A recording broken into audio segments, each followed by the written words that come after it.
ਵਾਹਿਗੁਰੂ ਜੀ ਕਾ ਖਾਲਸਾ ਵਾਹਿਗੁਰੂ ਜੀ ਕੀ ਫਤਿਹ।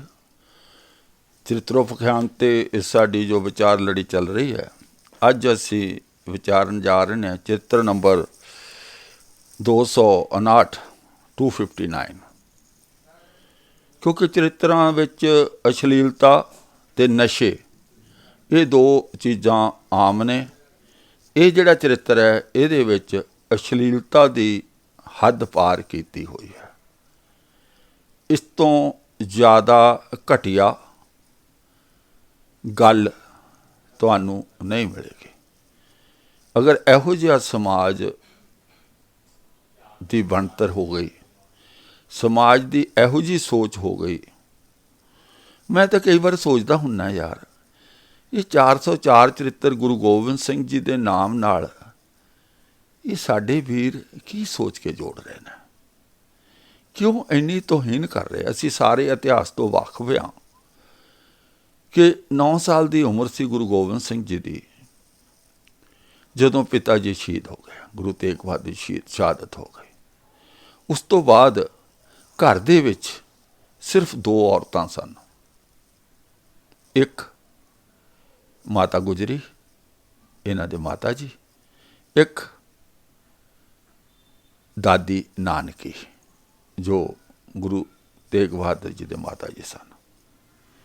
ਇੱਕ ਮਾਮਾ ਕਿਰਪਾਲ ਇਤਿਹਾਸ ਵਿੱਚ ਜ਼ਿਕਰ ਆਉਂਦਾ, ਜਿਹੜਾ ਇਹਨਾਂ ਦਾ ਸਹਿਯੋਗੀ ਰਿਹਾ। 9 ਸਾਲ ਦੀ ਉਮਰ 'ਚ 2 ਮਾਤਾਵਾਂ ਨੇ ਪਾਲ ਪੋਸ ਕੇ ਇਤਨੇ ਮਹਾਨ ਗੁਰੂ ਗੋਬਿੰਦ ਸਿੰਘ ਜੀ ਨੂੰ ਬਣਾ ਦਿੱਤਾ। ਇਹ ਕਹਾਣੀਆਂ ਗੁਰੂ ਗੋਬਿੰਦ ਸਿੰਘ ਜੀ ਨੇ ਆਪਣੇ ਮਨ ਤੋਂ ਘੜੀਆਂ ਜਾਂ ਉਹਨਾਂ ਨੂੰ ਕੌਣ ਸੁਣਾ ਗਿਆ? ਉਹਨਾਂ ਨੂੰ ਕਿਵੇਂ ਸ਼ੱਕ ਪੈ ਗਈ ਕਿ ਔਰਤਾਂ ਬੜੀਆਂ ਭੈੜੀਆਂ ਹੁੰਦੀਆਂ, ਔਰਤਾਂ ਦਾ ਚਾਲ ਚੱਲਣ ਸਹੀ ਨਹੀਂ ਹੁੰਦਾ? ਕਿੱਥੋਂ ਪਤਾ ਲੱਗਾ? ਕੀ ਲੋੜ ਪਈ? 9 ਗੁਰੂ ਸਾਹਿਬਾਨ ਨੇ, ਉਹਨਾਂ ਨੂੰ ਕੋਈ ਐਸੀ ਲੋੜ ਭਾਸੀ ਨਹੀਂ। ਉਹ ਤਾਂ ਔਰਤ ਨੂੰ ਸਤਿਕਾਰ ਦੇ ਰਹੇ ਨੇ। ਸੋ ਕਿਉ ਮੰਦਾ ਆਖੀਏ ਜਿਤ ਜੰਮੇ ਰਾਜਾਨ, ਕਿਉਂਕਿ ਔਰਤ ਮਰਦ ਦੋਨੋਂ ਬਰਾਬਰ ਨੇ। ਚੰਗੇ ਲਈ ਵੀ ਮਾੜੇ ਲਈ ਵੀ। ਜੇ ਕਿ ਮਾੜੇ ਔਰਤ ਕਰਦੀ ਤਾਂ ਉਹ ਚੰਗੇ ਮਾੜੇ ਆਦਮੀ ਵੀ ਕਰਦਾ। ਵੀ ਔਰਤਾਂ ਨੂੰ ਭੰਡਣ ਦੀ ਇੱਥੇ ਖਾਸ ਵਜ੍ਹਾ ਕੋਈ ਸਮਝ ਨਹੀਂ ਆਈ। ਖੈਰ, ਕਿਉਂਕਿ ਸਾਡੇ ਅੰਧ ਵਿਸ਼ਵਾਸੀ ਵੀਰ, ਜਾਂ ਮੇਨ ਸਾਡੀ ਗਲਤੀ ਸਾਡੇ ਪ੍ਰਚਾਰਕਾਂ ਦੀ ਹੈ, ਸਾਡੇ ਵਿਦਵਾਨਾਂ ਦੀ ਹੈ। ਉਹ ਹਮੇਸ਼ਾ ਟਾਈਮ ਪਾਸ ਕਰਦੇ ਨੇ ਕਿ ਆਪਾਂ ਨੂੰ ਕੀ ਸਾਡਾ ਟਾਈਮ ਨਿਕਲ ਜੇ। ਹੁਣ ਤੱਕ 2 ਸਦੀਆਂ 3 ਸਦੀਆਂ ਹੋ ਗਈਆਂ। ਹੁਣ ਕਈ ਵਾਰ ਇੱਕ ਗੱਲ ਕਰਦੇ ਨੇ ਕਿ ਯਾਰ ਤੁਸੀਂ ਜ਼ਿਆਦਾ ਸਿਆਣੇ ਆ ਗਏ। ਨਾ ਭਾਈ, ਸਿਆਣੇ ਨਹੀਂ ਆ ਗਏ। ਸਾਨੂੰ ਜੋ ਸਮਝ ਆਈ ਹੈ ਅਸੀਂ ਉਹ ਸੰਗਤਾਂ ਨਾਲ ਸਾਂਝਾ ਕਰ ਰਹੇ ਹਾਂ ਕਿ ਸਾਨੂੰ ਇਹ ਗ੍ਰੰਥ ਪੜ੍ਹਨ ਨਾਲ ਐਵੇਂ ਸਮਝ ਆਈ ਹੈ। ਹੁਣ ਜੇ ਕਹੋ ਵੀ ਨਹੀਂ 2 ਸਦੀਆਂ 3 ਸਦੀਆਂ ਤੋਂ ਹੁੰਦਾ ਆਇਆ ਸੀ ਫਲਾਨਾ ਵਿਦਵਾਨ, ਮੈਂ ਬੇਨਤੀ ਕਰਿਆ ਕਰਦਾ ਕਿ ਜਦ ਗੁਰੂ ਨਾਨਕ ਪਾਤਸ਼ਾਹ ਨੇ ਜਨੇਊ ਪਾਉਣ ਤੋਂ ਮਨਾ ਕੀਤਾ ਸੀ, ਜੇ ਆਹੀ ਗੱਲ ਪੰਡਿਤ ਉਹਨਾਂ ਨੂੰ ਪੁੱਛ ਲੈਂਦੇ, ਤੂੰ ਵੱਡਾ ਸਿਆਣਾ ਆਇਆ, 9 ਸਾਲ ਦਾ ਬੱਚਾ ਤੂੰ, ਹੁਣ ਤੱਕ ਸਾਰੇ ਹਿੰਦੂ ਧਰਮ ਵਿੱਚ ਜਨੇਊ ਪਾਉਂਦੇ ਰਹੇ, ਤੂੰ ਆ ਕੇ ਸਵਾਲ ਖੜਾ ਕਰ ਰਿਹਾ। ਹੁਣ ਤੱਕ ਸਾਰੇ ਮੂਰਖ ਹੀ ਸਨ। ਜਦੋਂ ਗੁਰੂ ਪਾਤਸ਼ਾਹ ਨੇ ਸੂਰਜ ਦੇ ਉਲਟੇ ਪਾਸੇ ਪਾਣੀ ਦਿੱਤਾ, ਉਦੋਂ ਉਹਨਾਂ ਦਾ ਤੀਰਥ ਸਥਾਨ ਸੀ ਯਾਰ। ਉਦੋਂ ਹੀ ਉਹ ਪੁੱਛ ਲੈਂਦੇ ਕਿ ਭਾਈ ਤੂੰ ਵੱਡਾ ਅਕਲ ਵਾਲਾ ਆ ਗਿਆ, ਜੰਮ ਪਿਆ ਤੂੰ ਨਵਾਂ। ਸਾਰੀ ਦੁਨੀਆ ਮੂਰਖ ਹੀ ਰਹੀ। ਕਰੋੜਾਂ ਲੋਕ ਹੁਣ ਤੱਕ ਵੱਡੇ ਵਿਦਵਾਨ, ਤੁਰੰਤਰ ਵਿਦਵਾਨ, ਵੇਦਾਂ ਸ਼ਾਸਤਰਾਂ ਵਿੱਚ ਸਾਡੇ ਲਿਖਿਆ ਹੋਇਆ ਸਭ ਕੁਝ, ਉਹ ਸਭ ਗਲਤ ਹੈ। ਤੂੰ ਵੱਡਾ ਸਿਆਣਾ ਆ ਗਿਆ। ਨਹੀਂ, ਸੱਚ ਸੱਚ ਹੁੰਦਾ। ਉਹ ਕਿਸੇ ਨੂੰ ਕਦੀ ਵੀ ਪਤਾ ਲੱਗਦਾ, ਉਜਾਗਰ ਕਰਨਾ ਉਹਦਾ ਫਰਜ਼ ਹੈ। ਗੁਰੂ ਨਾਨਕ ਨੇ ਇਹੀ ਗੱਲ ਸਾਨੂੰ ਸਮਝਾਈ ਹੈ। ਸੱਚ ਜਦੋਂ ਵੀ ਤੁਹਾਨੂੰ ਪਤਾ ਲੱਗ ਜਾਏ, ਜਾਂ ਜੋ ਵੀ ਪਤਾ ਲੱਗ ਜਾਏ, ਹੋ ਸਕਦਾ ਤੁਹਾਡੀ ਕਹੀ ਹੋਈ ਅੱਜ ਦੀ ਗੱਲ ਕੱਲ ਗਲਤ ਸਿੱਧ ਹੋ ਜਾਏ। ਉਹ ਤੁਹਾਨੂੰ ਜੋ ਸਮਝ ਆਇਆ ਸਾਂਝਾ ਕਰ ਰਹੇ ਯਾਰ। ਕਿਸੇ 'ਤੇ ਤੁਸੀਂ ਇੰਪੋਜ਼ ਥੋੜ੍ਹੀ ਕਰ ਰਹੇ, ਠੋਸ ਥੋੜ੍ਹੀ ਰਹੇ ਹੋ ਕਿ ਤੁਹਾਨੂੰ ਐਵੇਂ ਕਰਨਾ ਪਊ ਜਿਵੇਂ ਮੈਂ ਕਹਿੰਦਾ। ਇੱਦਾਂ ਤਾਂ ਗੱਲ ਹੀ ਕੋਈ ਨਹੀਂ। ਗ੍ਰੰਥ ਪੜ੍ਹ ਕੇ, ਇਸ ਵਿਚਿੱਤਰ ਨਾਟਕ ਨੂੰ ਪੜ੍ਹ ਕੇ, ਇਸ ਦੀਆਂ ਵਿਚਿੱਤਰ ਗੱਲਾਂ ਨੂੰ ਦੇਖ ਕੇ ਜੋ ਸਾਨੂੰ ਸਮਝ ਲੱਗਾ, ਉਹ ਅਸੀਂ ਸਮਾਜ ਨਾਲ, ਸੰਗਤਾਂ ਨਾਲ ਸਾਂਝਾ ਕਰ ਰਹੇ ਹਾਂ। ਜੇ ਸੰਗਤਾਂ ਕਨਵਿੰਸ ਹੋਣਗੀਆਂ, ਉਹਨਾਂ ਦਾ ਅੰਦਰਲਾ ਮੰਨੇਗਾ ਵੀ ਆਹ ਬੰਦਾ ਭਾਈ ਠੀਕ ਗੱਲ ਕਰ ਰਿਹਾ, ਤੇ ਉਹ ਮੰਨਣਗੀਆਂ। ਨਹੀਂ ਮੰਨਣਗੇ ਤਾਂ ਉਹ ਛੱਡ ਦੇਣਗੀਆਂ ਵੀ ਨਹੀਂ, ਇੱਦਾਂ ਦੇ ਬਥੇਰੇ ਤੁਰੇ ਫਿਰਦੇ ਆ। ਵੀ ਵਿਚਾਰ ਨੂੰ ਮੌਕਾ ਦਿਓ, ਤੁਸੀਂ ਵੀ ਵਿਚਾਰ ਕਰੋ। ਪਰ ਨਹੀਂ, ਇਹ ਕਿੱਦਾਂ ਹੋ ਸਕਦਾ, ਹੁਣ ਤੱਕ ਇੰਨੇ ਵਿਦਵਾਨ ਹੋਏ, ਫਲਾਨਾ ਹੋਏ। ਨਹੀਂ ਭਾਈ, ਅਸਾਂ ਇਸ ਗੱਲ ਦੇ ਉੱਤੇ ਜਾਣਾ ਹੀ ਨਹੀਂ। ਸਾਡੇ ਗੁਰੂ ਨਾਨਕ ਨੇ ਇਹ ਰਾਹ ਦੱਸਿਆ ਹੀ ਨਹੀਂ। ਉਹ ਕਹਿੰਦੇ ਵੀ ਹੁੰਦਾ ਹੋਵੇਗਾ ਪਹਿਲਾਂ, ਪਰ ਮੈਂ ਨਹੀਂ ਮੰਨਦਾ। ਬਸ ਸਿੱਖ, ਗੁਰੂ ਨਾਨਕ ਦਾ ਸਿੱਖ ਇੱਥੇ ਖੜਾ ਅਤੇ ਸੱਚ ਨੂੰ ਪ੍ਰਗਟ ਕਰਨਾ। ਜਿਹੜਾ ਸਮਾਜ ਨੂੰ ਗੰਧਲਾ ਕਰਦਾ, ਸਮਾਜ ਦੇ ਵਿੱਚ ਗਲਤ ਗੱਲਾਂ ਫੈਲਾਉਂਦਾ, ਉਸ ਕੋਈ ਗ੍ਰੰਥ ਹੋਵੇ, ਕੋਈ ਬੰਦਾ ਹੋਵੇ, ਜਿਹੜਾ ਸਿੱਖ ਹੈ ਗੁਰੂ ਨਾਨਕ ਦਾ, ਹੁਣ ਡਟ ਕੇ ਉਸ ਦਾ ਐਨਾਲਾਈਜ਼ ਕਰਨਾ, ਉਸ ਦਾ ਵਿਸ਼ਲੇਸ਼ਣ ਕਰਨਾ। ਜੋ ਉਸ ਨੂੰ ਸਮਝ ਆਇਆ ਉਸ ਨੇ ਦੱਸਣਾ। ਹੋਰ ਗੱਲ ਯਾਰ, ਸਿੱਖ ਥੋੜ੍ਹੀ ਬਹੁਤ ਅਕਲ ਲੈ ਲੈਣ। ਅੱਜ ਬੜਾ ਜੋਸ਼ ਭਰੀਆਂ ਗੱਲਾਂ, ਗੁੱਸੇ ਭਰੀਆਂ ਗੱਲਾਂ ਕਰਦੇ ਨੇ। ਭਾਈ ਸਾਡਾ ਮੁੱਢ ਗੁਰੂ ਨਾਨਕ ਹੈ। ਕਿ ਪੰਡਤਾਂ ਨੇ, ਉਹਨਾਂ ਨੇ ਇਸੇ ਜੋਸ਼ ਨਾਲ ਗੱਲਾਂ ਕੀਤੀਆਂ ਹੋਣਗੀਆਂ? ਉਹ ਤਾਂ ਬਾਲਕ ਸੀ, ਕੁੱਟਮਾਰ ਕਰਕੇ ਕੁਝ ਵੀ ਕਰ ਸਕਦੇ ਸੀ। ਉੱਧਰ ਕਿ ਉਹਨਾਂ ਬੰਦਿਆਂ ਨੇ ਜਿਹੜੇ ਜਦੋਂ ਸੂਰਜ ਨੂੰ ਉਲਟੇ ਪਾਸੇ ਪਾਣੀ ਦਿੱਤਾ, ਅਤੇ ਉਹਨਾਂ ਨੇ ਐਵੇਂ ਬਿਹੇਵ ਕੀਤਾ ਹੋਏਗਾ ਗੁਰੂ ਨਾਨਕ ਪਾਤਸ਼ਾਹ ਨਾਲ, ਜਿਵੇਂ ਅੱਜ ਸਾਡੇ ਸਿੱਖ ਕਰਦੇ ਨੇ ਸਿੱਖਾਂ ਨਾਲ। ਜਿਹੜਾ ਕੋਈ ਸੱਚ ਪ੍ਰਗਟ ਕਰਦਾ ਉਹਨੂੰ ਗਾਲਾਂ ਕੱਢਦੇ ਨੇ, ਉਹਦੇ ਬਹੁਤ ਆਵਾ ਬੋਲਦੇ ਨੇ, ਕਿਸੇ ਹੱਦ ਤੱਕ ਵੀ ਜਾਣ ਨੂੰ ਤਿਆਰ ਰਹਿੰਦੇ ਨੇ। ਕਿ ਕਿਸੇ ਪੰਡਿਤ ਨੇ ਗੁਰੂ ਨਾਨਕ ਪਾਤਸ਼ਾਹ ਨੇ ਐਵੇਂ ਕੀਤਾ? ਹੋਰ ਤਾਂ ਹੋਰ ਯਾਰ, ਜਿਨ੍ਹਾਂ ਨੂੰ ਸਭ ਤੋਂ ਕੱਟੜ ਕਹਿੰਦੇ ਹੋ ਮੁਸਲਮਾਨ, ਉਹਨਾਂ ਦੇ ਮੱਕੇ ਵਿੱਚ ਜਾ ਕੇ ਗੁਰੂ ਸਾਹਿਬ ਨੇ ਆਪਣਾ ਸੱਚ ਦਾ ਹੋਕਾ ਦਿੱਤਾ। ਉਹਨਾਂ ਵਿੱਚ ਗੁਰੂ ਨਾਨਕ ਸਾਹਿਬ ਉੱਥੋਂ ਠੀਕ ਠਾਕ ਆ ਗਏ। ਸੋਚੋ ਨਾ ਜਰਾ ਯਾਰ, ਦੋ ਜਾਣੇ ਸੀ, ਭਾਈ ਮਰਦਾਨਾ ਅਤੇ ਗੁਰੂ ਨਾਨਕ ਪਾਤਸ਼ਾਹ। ਆਹ ਕਹਾਣੀਕਾਰ ਲਿਖ ਦਿੰਦੇ ਬਾਲਾ ਵੀ ਘੜ ਲਿਆ ਨਵਾਂ। ਉਹ ਸਾਰੀ ਦੁਨੀਆ, ਉਹਨਾਂ ਦਾ ਦੇਸ਼, ਉਹਨਾਂ ਦਾ ਧਰਮ ਸਥਾਨ, ਉਹਨਾਂ ਦਾ ਸਭ ਕੁਛ, ਉੱਥੇ ਜਾ ਕੇ ਸੱਚ ਦਾ ਹੋਕਾ ਦਿਆ। ਕਦੀ ਅਸੀਂ ਵੀ ਸਹਿਣਸ਼ੀਲਤਾ ਵਿੱਚ ਆਵਾਂਗੇ? ਕਦੀ ਅਸੀਂ ਵੀ ਆਪਣੇ ਦਿਮਾਗ ਦੀ ਤਾਲਾ ਖੋਲਾਂਗੇ ਦਿਮਾਗ ਦਾ ਕਿ ਯਾਰ ਕੋਈ ਵਿਚਾਰਨ ਵਾਲੀ ਗੱਲ ਹੈ, ਗੁੱਸਾ ਹੀ ਨਹੀਂ ਹਰ ਗੱਲ ਦਾ ਹੁੰਦਾ। ਜਿਹੜੇ ਸਟੇਜਾਂ ਤੋਂ ਭੜਕਾਉਂਦੇ ਨੇ ਨਾ, ਉਹ ਪਤਾ ਕੌਣ ਨੇ? ਉਹਨਾਂ ਨੂੰ ਪੈਸੇ ਦਾ ਲਾਲਚ ਹੈ, ਉਹਨਾਂ ਨੂੰ ਆਪਣੀਆਂ ਸਟੇਜਾਂ ਖੁੱਸਣ ਦਾ ਲਾਲਚ ਹੈ। ਵੀ ਜੇ ਲੋਕੀ ਅੰਧ ਵਿਸ਼ਵਾਸ 'ਚੋਂ ਨਿਕਲ ਗਏ ਤਾਂ ਸਾਡਾ ਕੀ ਬਣੂਗਾ?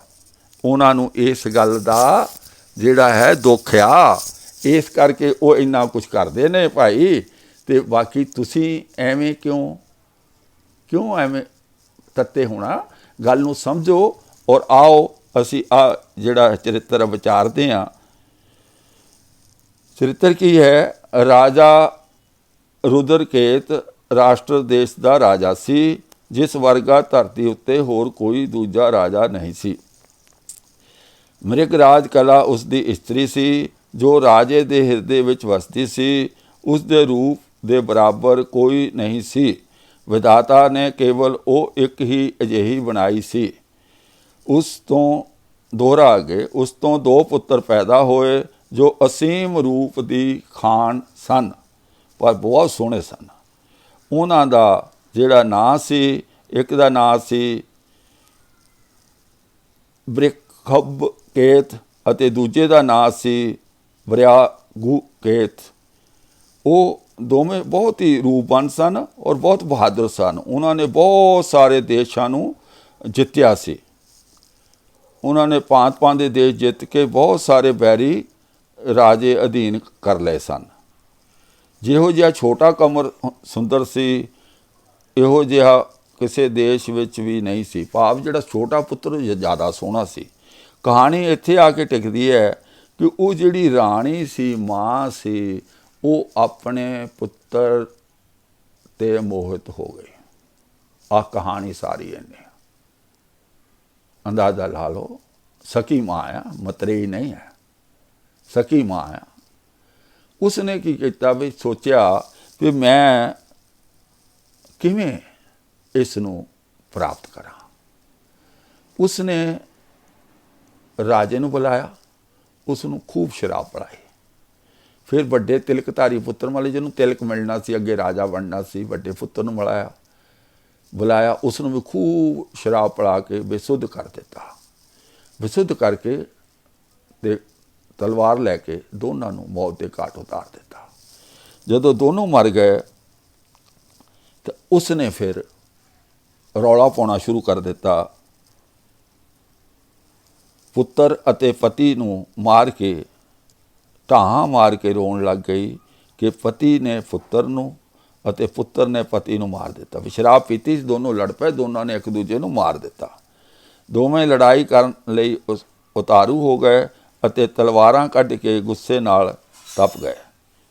ਪਿਓ ਨੇ ਤਲਵਾਰ ਨਾਲ ਪੁੱਤਰ ਨੂੰ ਮਾਰ ਦਿੱਤਾ ਤੇ ਪੁੱਤਰ ਨੇ ਪਿਓ ਨੂੰ ਮਾਰਤਾ। ਮੈਂ ਖੜੋਤੀ ਹੋਈ ਨੇ ਇਹ ਚਰਿੱਤਰ ਵੇਖਿਆ।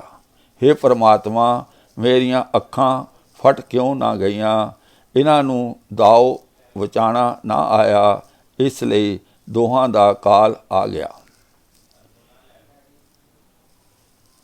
ਹੇ ਪ੍ਰਭੂ, ਹੁਣ ਦੱਸੋ ਮੈਂ ਕੀ ਕਰਾਂ?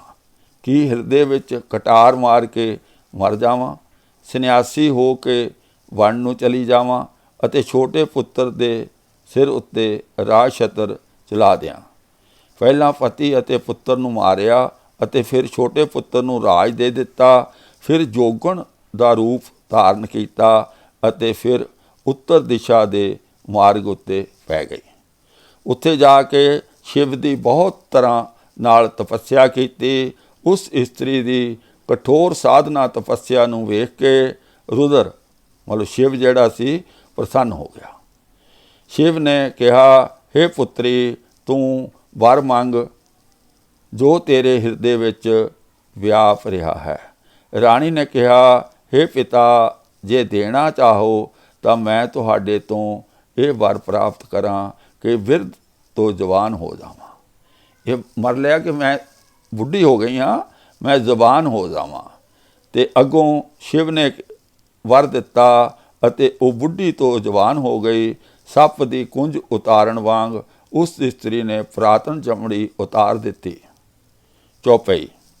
ਜਦ ਉਹ ਬਿਰਧ ਤੋਂ ਜਵਾਨ ਹੋ ਗਈ ਤਾਂ ਚੱਲ ਕੇ ਉਸੇ ਨਗਰ ਵੱਲ ਗਈ ਜਿੱਥੇ ਉਸ ਦਾ ਪੁੱਤਰ ਸ਼ਿਕਾਰ ਖੇਡਣ ਚੜ੍ਹਿਆ ਹੋਇਆ ਸੀ ਅਤੇ ਬਹੁਤ ਸਾਰੇ ਰਿਛ, ਰੋਜ਼ ਅਤੇ 12 ਸਿੰਘੇ ਮਾਰੇ ਹੋਏ ਸਨ। ਤਦ ਉਸ ਇਸਤਰੀ ਨੇ ਇੱਕ ਹਿਰਨੀ ਦਾ ਭੇਸ ਧਾਰ ਲਿਆ ਅਤੇ ਸਰੀਰ ਦੇ ਸਾਰੇ ਸੁੰਦਰ ਵਸਤਰ ਉਤਾਰ ਦਿੱਤੇ। ਹਿਰਨੀ ਦਾ ਰੂਪ ਧਾਰ ਕੇ ਉੱਥੇ ਜਾ ਨਿਕਲੀ ਜਿੱਥੇ ਪੁੱਤਰ ਸ਼ਿਕਾਰ ਖੇਡ ਰਿਹਾ ਸੀ। ਉਸ ਹਿਰਨੀ ਬਣੀ ਰਾਣੀ ਦੇ ਪਿੱਛੇ ਪੁੱਤਰ ਨੇ ਘੋੜਾ ਭਜਾ ਦਿੱਤਾ ਅਤੇ ਕਿਸੇ ਸੰਗੀ ਸਾਥੀ ਵੱਲ ਨਾ ਵੇਖਿਆ। ਉਹ ਇਕੱਲਾ ਬਹੁਤ ਦੂਰ ਨਿਕਲ ਗਿਆ ਜਿੱਥੇ ਬਹੁਤ ਭਿਆਨਕ ਬਣ ਸੀ, ਜਿੱਥੇ ਸਾਲ ਅਤੇ ਤਮਾਲੂ ਦੇ ਦਰੱਖਤਾਂ ਦੇ ਨਾਂ ਲਿਖੇ ਹੋਏ ਨੇ।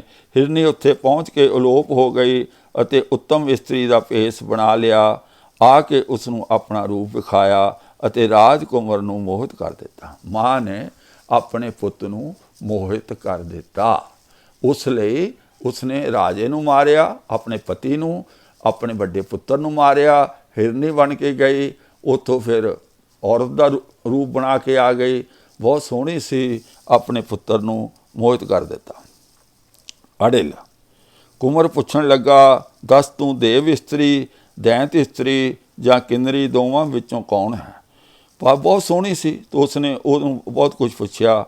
ਰਾਜਕੁਮਾਰ ਉਸ ਨੂੰ ਵੇਖ ਕੇ ਲੁਭਾਇਮਾਨ ਹੋ ਗਿਆ। ਉਸ ਕੋਲ ਜਾ ਕੇ ਪੁੱਛਣ ਲੱਗਾ ਕਿ ਨਰੀ, ਨਾਗਣੀ, ਪਹਾੜੀ ਇਸਤਰੀਆਂ ਵਿੱਚੋਂ ਤੂੰ ਕੌਣ ਹੈ? ਤੂੰ ਕੌਣ ਹੈ? ਸੱਚ ਕਹਿ, ਇਸ ਭੂਮੀ ਦੇ ਰਾਜੇ ਨੂੰ ਦੱਸ ਦੇ, ਜਾਂ ਇਸ ਧਰਤੀ ਦੀ ਪੁੱਤਰੀ ਹੈ? ਸਭ ਤੋਂ ਇਸ ਧਰਤੀ ਦੀ ਪੁੱਤਰੀ ਹੈ। ਦੋਹਰਾ। ਮੈਂ ਤੇਰੀ ਛਵੀ ਨੂੰ ਵੇਖ ਕੇ ਮਨ, ਵਚਨ ਅਤੇ ਕਰਮ ਕਰਕੇ ਮੋਹਿਤ ਹੋ ਗਿਆ ਹਾਂ। ਹੁਣ ਹੀ ਮੇਰੀ ਇਸਤਰੀ ਬਣ ਕੇ ਮੇਰੇ ਘਰ ਵਿੱਚ ਆ ਕੇ ਵਸ। ਉਸ ਇਸਤਰੀ ਨੇ ਇੱਕ ਅੱਧ ਵਾਰ ਨਾ ਕਹੀ, ਪਰ ਭੈੜੀ ਲਗਨ ਹੀ ਅਜਿਹੀ ਲੱਗੀ ਸੀ ਕਿ ਵਖਾਣ ਨਹੀਂ ਕੀਤੀ ਜਾ ਸਕਦੀ ਸੀ। ਅੰਤ ਵਿੱਚ ਕੁੰਵਰ ਨੇ ਜੋ ਕੁਝ ਕਿਹਾ ਉਹ ਮੰਨ ਲਿਆ ਤੇ ਪਹਿਲਾਂ ਪਤੀ ਨੂੰ ਮਾਰਿਆ, ਪੁੱਤਰ ਨੂੰ ਮਾਰਿਆ, ਫਿਰ ਇਹ ਵੇਖ ਬਦਲ ਕੇ ਆਪਣੀ ਪੁਰਾਣੀ ਖਲੜੀ ਲਾਹ ਕੇ ਆਪਣੇ ਪੁੱਤਰ ਦੇ ਨਾਲ ਵਿਆਹ ਕਰ ਲਿਆ। ਹੁਣ ਤੁਸੀਂ ਅੰਦਾਜ਼ਾ ਲਗਾਓ ਯਾਰ, ਇਹ ਕਹਾਣੀ ਕੀ ਹੈ? ਕੀ ਖਾਲਸਾ ਜੀ ਇਹੋ ਜਿਹੇ ਸਮਾਜ ਦੀ ਲੋਚਨਾ ਕਰਦੇ ਹੋ। ਮੈਂ ਫਿਰ ਉਹਨਾਂ ਵੀਰਾਂ ਨੂੰ ਵਾਰ-ਵਾਰ ਪੁੱਛਦਾ ਕਿ ਇਹ ਗੁਰੂ ਗੋਬਿੰਦ ਸਿੰਘ ਦੀ ਰਚਨਾ ਹੈ। ਮੈਂ ਨਹੀਂ ਮੰਨਦਾ। ਤੁਸੀਂ ਮੰਨਦੇ ਹੋ, ਮੰਨੋ। ਤੁਸੀਂ ਆਪਣੇ ਪਰਿਵਾਰ ਨੂੰ ਅਜਿਹਾ ਇਹ ਸਮਾਜ ਨੂੰ ਸਿਰਜਣਾ ਚਾਹੁੰਦੇ ਹੋ, ਜਾਂ ਤੁਹਾਡੀਆਂ ਨਜ਼ਰਾਂ ਵਿੱਚ ਸਮਾਜ ਇਹੋ ਜਿਹਾ ਹੈ ਅਤੇ ਤੁਸੀਂ ਇਹੋ ਜਿਹੇ ਸਮਾਜ ਵਿੱਚ ਜੀਓ, ਜੀ ਭਰ ਕੇ ਜੀਓ। ਪਰ ਅਸੀਂ ਨਹੀਂ ਮੰਨਦੇ। ਹਾਂ, ਜਿਹੜੇ ਵੀਰ ਇਹ ਕਹਿਣਗੇ ਨਹੀਂ ਜੀ ਇਹ ਤਾਂ ਗੁਰੂ ਸਾਹਿਬ ਨੇ ਸਿੱਖਿਆ ਦਿੱਤੀ ਆ, ਮਿਥਿਹਾਸਕ ਗ੍ਰੰਥਾਂ ਦਾ ਉਲਟ ਹੈ, ਉਹਨਾਂ ਨੂੰ ਸਵਾਲ ਸਿੱਧਾ ਕਿਹੜੇ ਗ੍ਰੰਥ ਦਾ ਉਲਟ ਹੈ ਉਹਦਾ PDF ਭੇਜ ਦਿਓ। ਪਹਿਲਾਂ ਉਸ ਗ੍ਰੰਥ ਨੂੰ ਪੜ੍ਹੋ।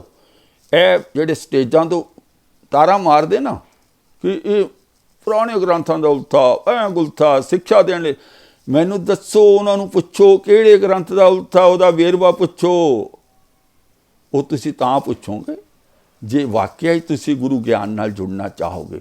ਜੇ ਤੁਸੀਂ ਮੰਨਣਾ ਚਾਹੋਗੇ ਤਾਂ ਉਹ ਕਹਾਣੀ ਕੋਈ ਘੜ ਕੇ ਸੁਣਾ ਦੇਣਗੇ, ਉਹੀ ਕਹਾਣੀ ਤੁਸੀਂ ਅੱਗੇ ਮੈਨੂੰ ਸੁਣਾਉਣੀ ਆ, ਜਾਂ ਜਿਹੜੇ ਵੀਰ ਇਸ ਗ੍ਰੰਥ ਦਾ ਵਿਰੋਧ ਕਰਦੇ ਉਹਨਾਂ ਨੂੰ ਸੁਣਾਉਣ ਦਾ ਕੋਈ ਲਾਹਾ ਨਹੀਂ ਪਾਈ।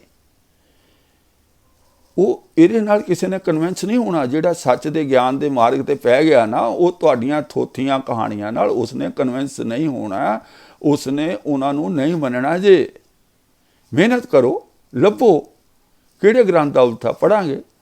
ਹੁਣ ਤੱਕ ਜਿਹੜੇ ਗ੍ਰੰਥ ਦੱਸੇ ਉਹ ਸਾਰੇ ਝੂਠੇ ਸਿੱਧ ਹੋਏ ਨੇ, ਹੁਣ ਤੁਸੀਂ ਲਿਆਓ ਦੱਸੋ, ਪਰ ਉੱਦਾਂ ਨਹੀਂ। ਅਤੇ ਮੈਨੂੰ ਇਸ ਕਹਾਣੀ ਵਿੱਚੋਂ ਕੁਝ ਵੀ ਲਾਹੇਵੰਦ ਨਹੀਂ ਲੱਗਦਾ, ਔਰ ਉਲਟੀ ਆਉਣ ਨੂੰ ਜੀ ਕਰਦਾ ਇਹੋ ਜਿਹੀ ਕਹਾਣੀ ਸੁਣ ਕੇ। ਕਿਹੋ ਜਿਹੀ ਆਪਣੇ ਮਨ ਦੇ ਵਿੱਚ ਸਮਾਜ ਦੀ ਰਚਨਾ ਕਿਹੋ ਜਿਹੀ ਮੰਨਣੀ ਚਾਹੁੰਦੇ ਤੁਸੀਂ? ਪਰਿਵਾਰ ਦੇ ਵਿੱਚ ਬੈਠ ਕੇ ਆਪਣੇ ਵਿੱਚ ਕਿਹੋ ਜਿਹੇ ਤੁਹਾਡੇ ਵਿਚਾਰ, ਇਹੋ ਜਿਹੇ ਗੰਦੇ ਵਿਚਾਰ ਤੁਹਾਡੇ ਮਨ ਵਿੱਚ ਕਿਵੇਂ ਆ ਜਾਣਗੇ? ਕਮਾਲ ਨਹੀਂ ਹੋਈ ਪਈ। ਪਰ ਕਿਉਂ ਸਾਨੂੰ ਪੱਕਾ ਕਰ ਦਿੱਤਾ ਗਿਆ, ਸਾਡੇ ਦਿਮਾਗ ਨੂੰ ਤਾਲਾ ਲਾ ਕੇ ਸਾਡੇ ਜਿਹੜੇ ਕਥਾਵਾਚਕ ਸਟੇਜਾਂ ਤੋਂ ਕਹਾਣੀਆਂ ਸੁਣਾਉਂਦੇ ਨੇ, ਉਹਨਾਂ ਦਾ ਕੰਮ ਹੈ ਸਾਨੂੰ ਉੱਲੂ ਬਣਾ ਕੇ ਰੱਖਣਾ। ਅਸੀਂ ਉੱਲੂ ਬਣ ਕੇ ਰਹਿ ਰਹੇ ਹਾਂ, ਅਸੀਂ ਗਿਆਨ ਨੂੰ ਹੱਥ ਨਹੀਂ ਮਾਰ ਰਹੇ। ਵਾਰ-ਵਾਰ ਬੇਨਤੀ ਕਰਦਾ, ਫਿਰ ਵੀ ਤੁਸੀਂ ਮੰਨਣਾ। ਮੈਂ ਤਾਂ ਉਜਾਗਰ ਕਰ ਦਿੱਤਾ ਲਿਖਿਆ ਕੀ ਹੈ। ਮੈਂ ਕਿਸੇ ਨੂੰ ਰੋਕ ਨਹੀਂ ਸਕਦਾ, ਨਾ ਮੈਨੂੰ ਹੱਕ ਹੈ, ਨਾ ਮੈਂ ਕਿਸੇ ਨੂੰ ਕੁਝ ਕਹਿਣਾ। ਮੈਂ ਸਿਰਫ ਇਹ ਸਪਸ਼ਟ ਕਰਦਾ ਕਿ ਇਸ ਗ੍ਰੰਥ ਵਿੱਚ ਕੀ ਲਿਖਿਆ ਹੋਇਆ ਹੈ। ਜੇ ਤੁਹਾਨੂੰ ਚੰਗਾ ਲੱਗਦਾ ਮੰਨ ਲਓ, ਨਹੀਂ ਤਾਂ ਛੱਡ ਕੇ ਗੁਰੂ ਗ੍ਰੰਥ ਸਾਹਿਬ ਵੱਲ ਆ ਜਾਓ। ਅੱਜ ਦੀ ਵੀਡੀਓ ਇੰਨੀ ਹੈ। ਵਿਚਾਰਾਂ ਕਰਦੇ ਹਾਂ ਕੋਈ ਗਲਤੀ ਹੋ ਗਈ ਹੋਵੇ ਤਾਂ ਮਾਫੀ ਚਾਹੁੰਦੇ ਹਾਂ।